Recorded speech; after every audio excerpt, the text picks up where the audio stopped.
Namaste, मैं doctor Abhimanyu, HCG Ranchi. I am a head and neck oncosurgeon. तो today I am going to speak about thyroid cancer. Thyroid cancer होता क्या है और thyroid cancer आपको हुआ तो बाद में आपको कैसे डायग्नोसिस करना पड़ेगा और कैसे ट्रीटमेंट के लिए करना होगा. तो ये थायराइड कैंसर फीमेल्स में 40 इयर्स के प्लस एज में मोस्ट कॉमन होती है. ये थायराइड कैंसर प्रेजेंट करता है कि जैसे कि गले में एक छोटा सा मांस आ जाए, तो जिसको आप बहुत दिन से नेग्लेक्ट कर रहे हो, या गले में कुछ आवाज़ का बदलाव आ जाए, या गले में कुछ और जगह ही कुछ नोड्स जैसा या स्वेलिंग्स जैसा हो जाए. तो ये 3 चीज़ें थायराइड का कैंसर में हो सकता है. तो कभी भी ऐसा कंप्लेंट आपके पास है, देन इमीडिएटली नज़दीक में डॉक्टर के पास जाइए और उसका जांच कराइए. इसका जांच में आपको अगर मान के चलिए कि आपका थायराइड का एक स्वेलिंग है, तो उसमें कैंसर होने का चांसेस कितना है, ये सब देखने के लिए जांच का 100% ज़रूरी रहता है.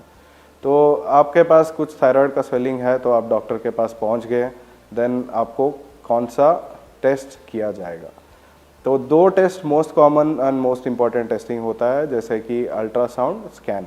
ये अल्ट्रासाउंड स्कैन जनरली प्रेगनेंसी में जो एब्डोमेन में करते हैं पेट में, सिमिलर स्कैन गले में भी करते हैं.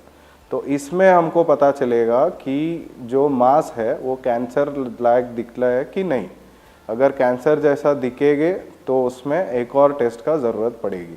और दूसरा टेस्ट का नाम है FNAC, मतलब सुई लगा के वहाँ से एक छोटा सा मटेरियल एक्सट्रैक्ट करके उसको टेस्ट के लिए भेजना. अगर उसमें भी पॉजिटिव निकलेगा थायराइड कैंसर के लिए, फिर भी घबराने का बिल्कुल ज़रूरी नहीं है, क्योंकि थायराइड कैंसर ऑलमोस्ट 99% क्योरेबल है. इसमें मोस्ट कॉमन ट्रीटमेंट होता है कि सर्जरी सुनते ही बहुत सारा पेशेंट घबरा हो जाता है, क्योंकि बहुत सारा पेशेंट सुनते हैं कि वॉइस रिलेटेड कॉम्प्लिकेशन होने का चांस ज़्यादा रहता है. इसमें थायराइड के ग्रंथि के पीछे के एरिया में जो वॉइस का सप्लाई करने का नस रहती है, तो ये नस का इफेक्ट हुआ तो उसमें वॉइस चेंज आने का चांस रहता है. आप 100% सर्जन के पास जाना ही पड़ेगा थायराइड का ऑपरेशन करने के लिए. अगर सर्जन का एक्सपर्टीज़ इस एरिया में ठीक है, देन आपका ऑपरेशन ठीक से हो जाएगा. घबराने का बिल्कुल ज़रूरी नहीं है. ये टोटल थायराइडेक्टमी ऑपरेशन के बाद में, मतलब थायराइड का ग्रंथि को पूरा तरीके से निकाला जाएगा, और उसके साथ साथ जो गले में जो भी नोड जैसा है उसको भी साथ साथ अगर इन्वॉल्व है तो उसको भी निकाला जाएगा. अगर फाइनल रिपोर्ट में भी ये सब पॉजिटिव है एंड बाद में आपको एक और ट्रीटमेंट का ज़रूरत पड़ेगी, उसका नाम है रेडियो आयोडीन अब्लेशन, मतलब आयोडीन का एक तरीका का गोली खिलाना और स्कैन करना.